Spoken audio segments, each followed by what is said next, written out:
Bakit kaya na-approve pa rin ako sa mga legit na OLA sa kabila ng mga fast due ko or overdue ko sa mga loan app na umabot na ng halos 2 taon? Well, alam kong meron ding magtatanong sa inyo kung meron din ba kayong chance na ma-approve sa mga legit na OLA kahit na meron kayong mga overdue or mga fast due na loan app. Sasagutin natin yan dito sa ating topic ngayon, kaya naman kung interesado ka, keep on watching.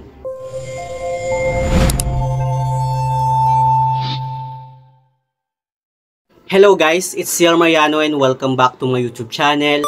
At kung hindi ka pa nakapag-subscribe sa aking channel, please subscribe dahil palagi ako nag-share ng mga experience ko at nag-review ng mga OLA or online lending platform kung legit ba o hindi dito sa ating channel.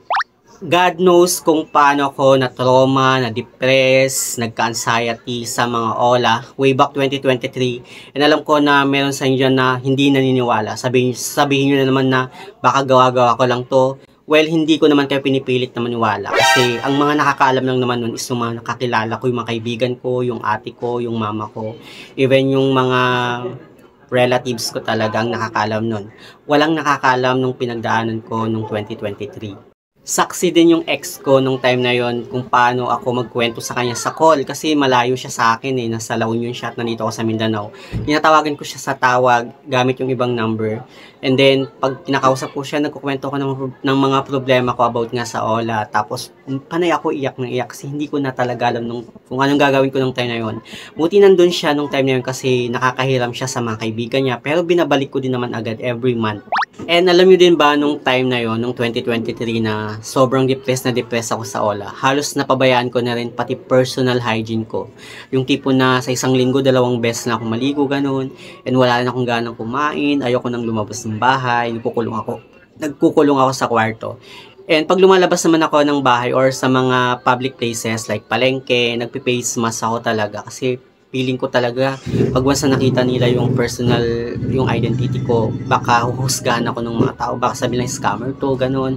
Kasi feeling ko kasi baka na-post na nga ako sa mga online buy and sell dito sa mga Facebook group dito sa lugar namin. Kasi mostly talagang nagpo-post yung mga agent sa mga buy and sell na group at ipapalabas nilang scammer ka. Yun yung mga ginagawa nila para mapilitan ka nga magbayad. Pero feeling ko ngayon hindi na inaalaw ng mga admin yung mga ganung post ng mga agent kasi aware na sila about doon.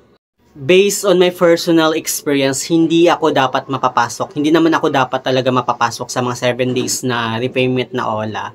Kung hindi lang sana biglang na-reject yung ibang maola katulad ni Mr. Cash at ni Pascash VIP.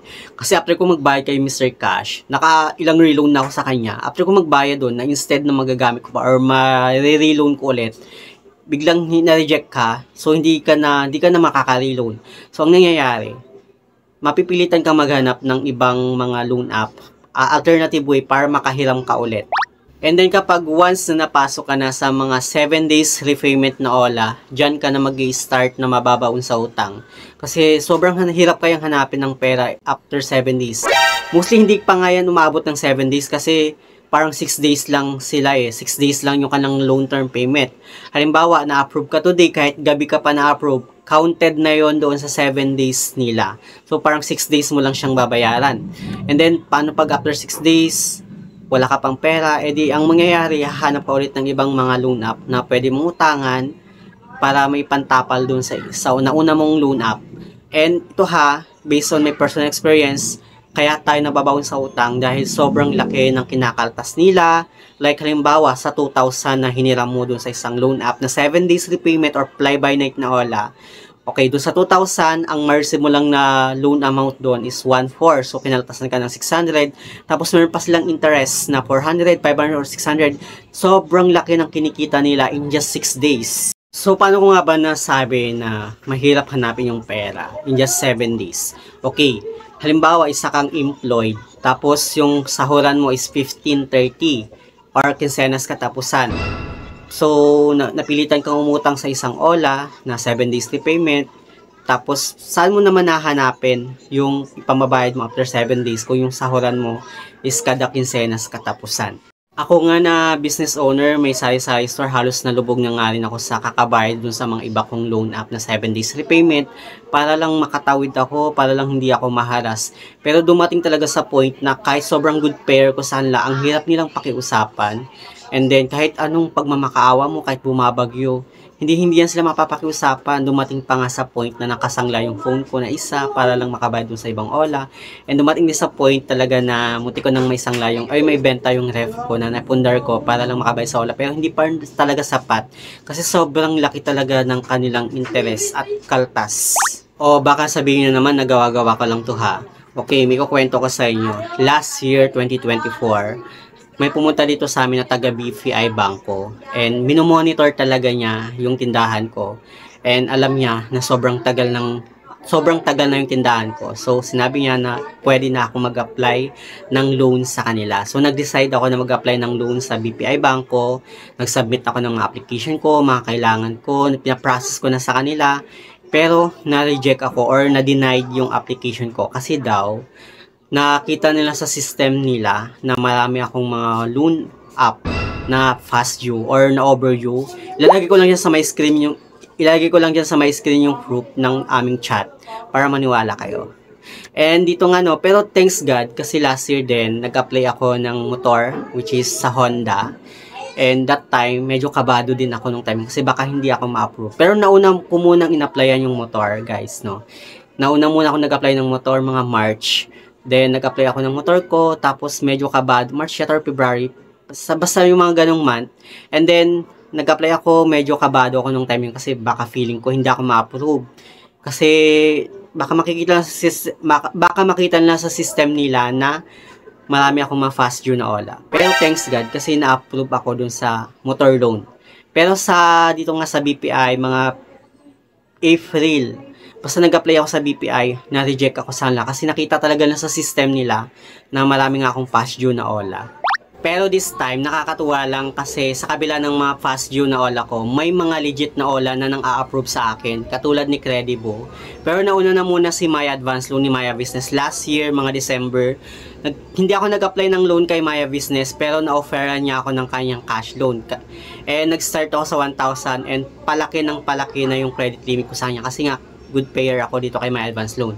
At ito na-approve din ako kay Credibo na medyo okay talaga si Credibo kasi para siyang si Bilis. Feeling ko para siyang si Bilis kasi buy now pay later din siya. Na-approve ako sa first na loan ko na 12,500. Ilalagay ko lang dyan sa may description box or sa may comment section yung link if ever na gusto nyo panoorin yung about kay Credibo. At na-approve din ako kay FT Lending na isa rin siyang legit pero medyo malaki lang din talaga yung interest niya pero buo yung amount na ma-receive natin. So, paano nga ba ako na-approve sa mga legit na loan apps sa kabila ng mga fast due na Ola ko? Okay, ito lang yung napapansin ko guys based on my personal experience at hindi ko alam kung sure ba ito. Siguro dahil nga sa iba na yung SIM card na ginagamit ko sa pag-a-apply ng loan. Iba yung ginamit kong SIM card kay Credibo sa pag-apply sa kanya. Hindi ko na ginagamit yung dating SIM card na ginamit ko sa mga na fast due na Ola kasi parang feeling ko may parang na-block na siya, ganon. So, yung ibang SIM card, doon na-approve nga ako dito kay Credibo at na-offer na ako ng 12,500 and even kay Maya Business iba din yung SIM card na gamit ko pati kay FT Lending. Nag-try nga din ako sa ibang loan app na legit at ginamit ko yung dating SIM card ko noong 2023 sa pag-apply sa kanila, na-reject ako. So baka dahil sa SIM card at doon ako na-approve.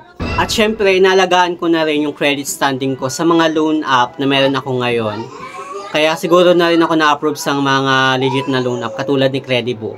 So sa mga kagaya ko din dyan na overdue ng almost 2 years, huwag tayong mawala ng pag-asa na mag-apply sa ibang mga legit na loan app. Malay natin na ma-approve din kayo kagaya ko. So yun lang naman yung gusto kong i-share about dito sa ating topic ngayon. Sana meron kayong natutunan. Anyway, sa mga hindi pa pala nakapag-subscribe sa aking YouTube channel, please don't forget to like, share, and subscribe. Click the notification bell para lagi kang updated sa aking mga susunod na video. Thank you guys, thank you for watching and see you on my next video. Bye!